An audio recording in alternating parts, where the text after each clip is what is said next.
All right, welcome to another episode of SEC preseason previews with Southern Sports Gumbo.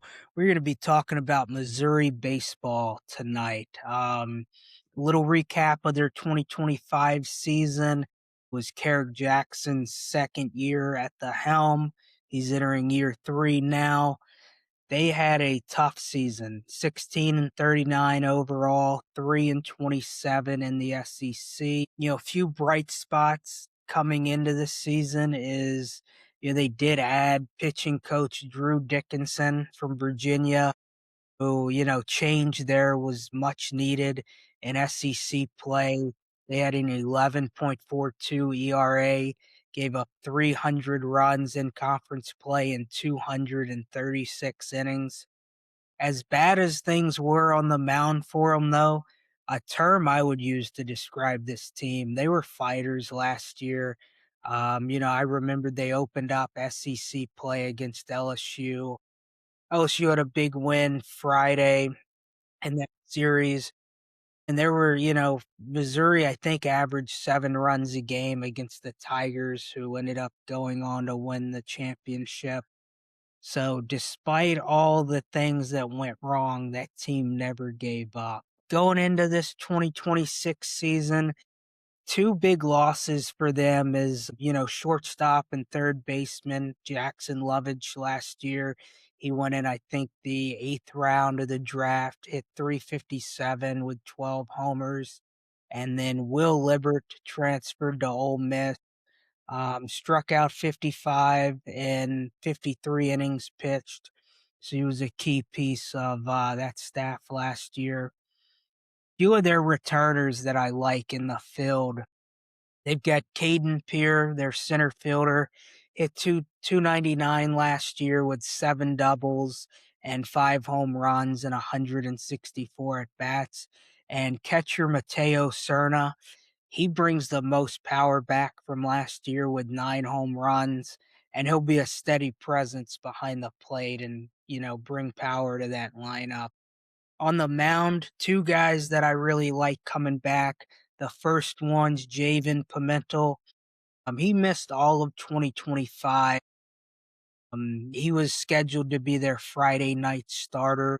So he's back this year for 2026 and should assume the role of a Friday night guy.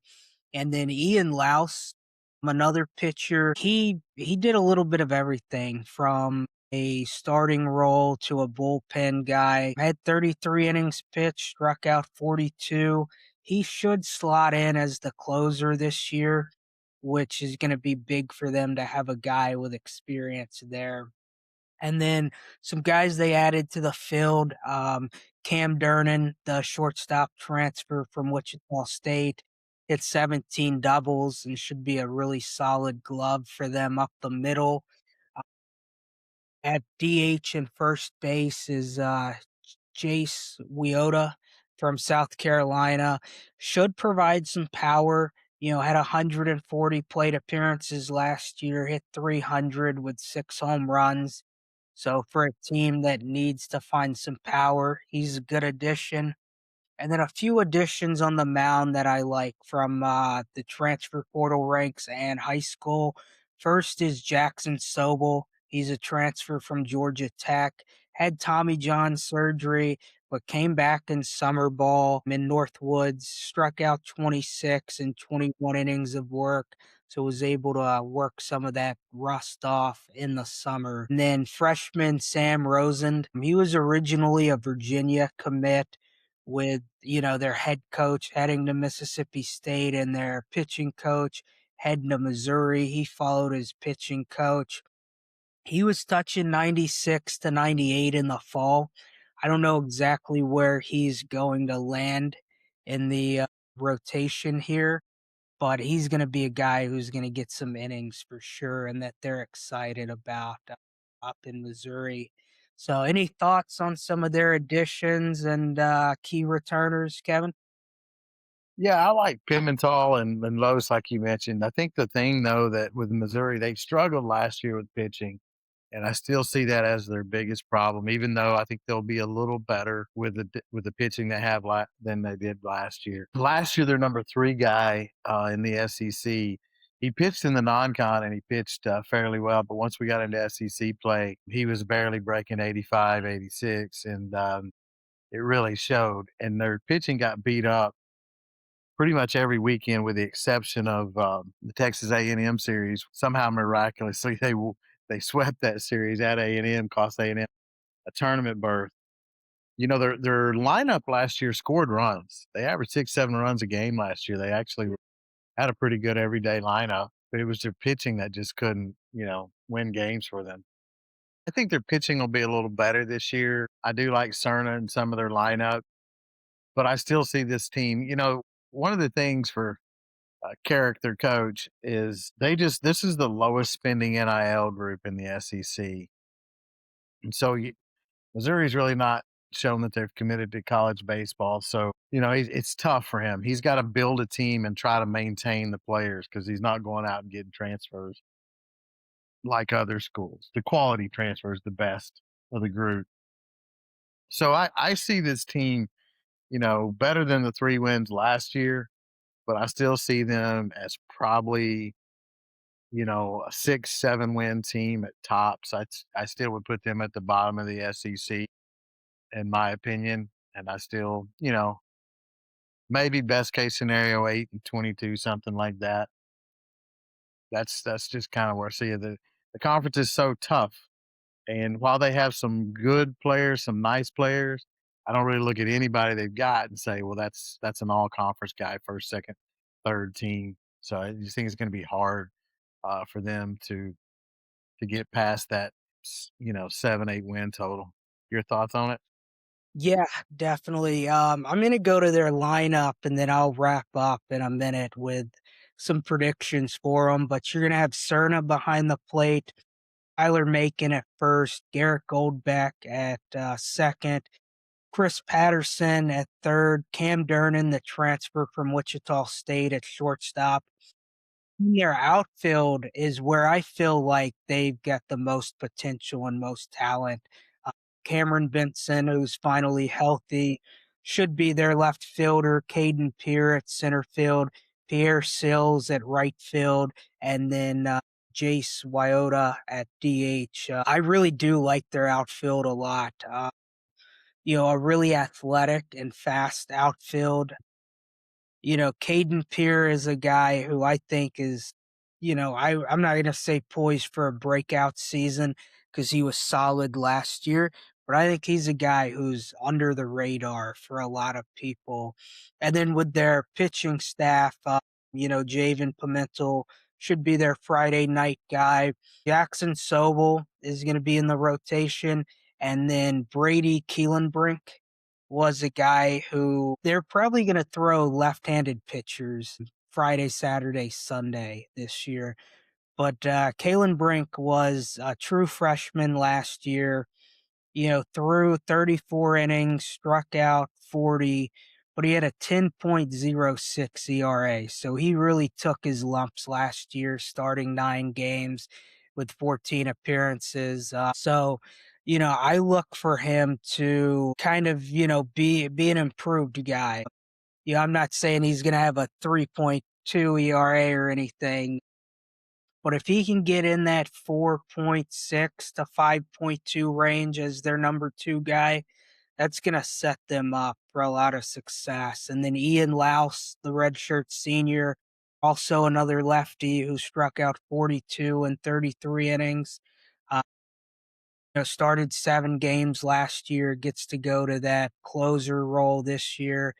So I do think, I don't know how high the ceiling is yet, but this is going to be a much better team than the 3-27 team last year. A couple guys that I do think could have breakout seasons. Air Sills is one of them in right field.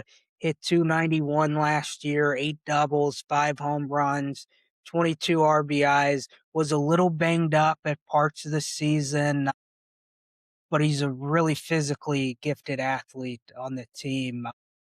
Next is I've talked about him, Brady Kalenbrink.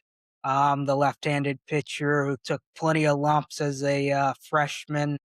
But one thing that I did really like about him was he walked less than one batter an inning, so he doesn't have the control problem that some of the pitchers had.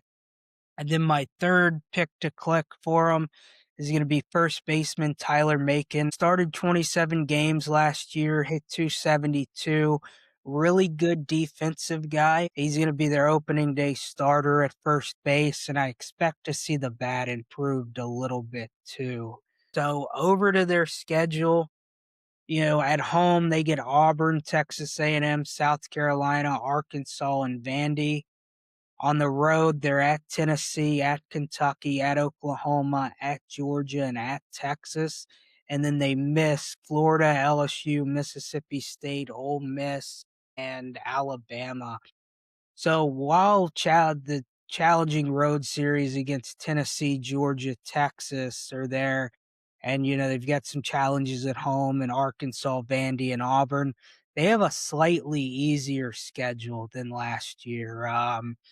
Avoiding getting swept on the road and pulling out 3 series wins are going to be key for this team. I know A&M at home, those guys are gonna be ready to play Missouri after getting swept, at their place last year. So just kinda like my final thoughts, similar to South Carolina, I do see Missouri being improved from last year. A lot of guys returned and gained valuable experience last year. One thing about Carrick Jackson, even though they don't have the funds, his teams do play with a lot of toughness. I love the addition of Drew Dickinson as pitching coach for a team that averaged over an 11 ERA in conference play last year. I do think the floor for this team is more than 3 wins, as 5 or 6 seems like a more likely floor for me. But I don't see the ceiling as being much more than like an 8 or 10 win team this year if things go right.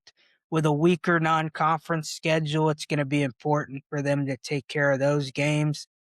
And, who knows if they can make a magical run in, as the end of SEC play, get into the SEC tournament. Anything can happen at that point. But I think, they're going to be a much more competitive team.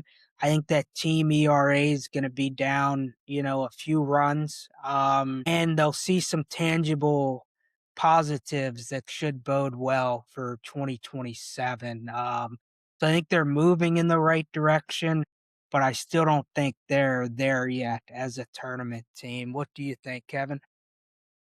Yeah, I would agree with all that. I think their outfield is the strongest part of their team, and their pitching has improved. They have some solid players on the infield. I mean, like I said a little bit ago, I think they win more than the 3 last year, but I think 7, 8's probably their ceiling. And again, I do think Kerry Jackson's a good coach. He won before he came to Missouri. But I just think for Missouri to become a solid team in the SEC, they've got to commit more to the program. Whether they will or not, I don't know. It's a tough balance where schools gonna what sports they're gonna commit to pay. And right now they're putting a lot into football, some into basketball, and baseball seems to be on the back burner. Yeah, and that was one thing the AD said after last season. There were some talks of, is Carrick Jackson going to lose his job? And the AD was pretty direct with reporters. Hey, we haven't necessarily given baseball the tools they need to be successful in this league. So I know they have some things in the works from a renovation standpoint on the stadium.